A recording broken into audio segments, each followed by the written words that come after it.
तोहार कवन चाल बटे रानी, रोज करेलू झगड़ावाना।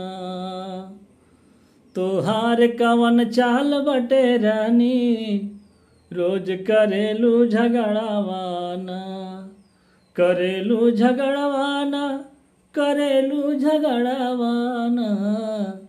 तोहार कवन चाल बटे रानी, रोज करेलू झगड़ावाना।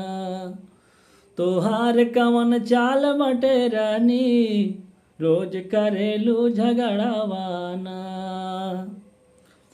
होत सुबहिया करेलू गुणगान हो, करेलू गुणगान हो। हमरा बोली पे नेवतेलू खनदान हो, नेवतेलू खनदान हो। तोहार कवन हाल बटे रानी, तोहार कवन हाल बटे रानी, रोज डारलू नमकवाना।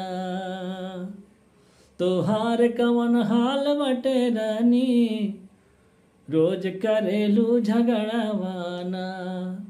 तोहार कवन हाल बटे रानी, तोहार कवन हाल बटे रानी, रोज डारलू नमकवाना।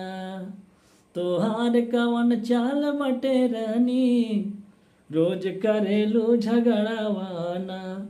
तोहार कवन चाल बटे रानी, रोज करेलू झगड़ावाना।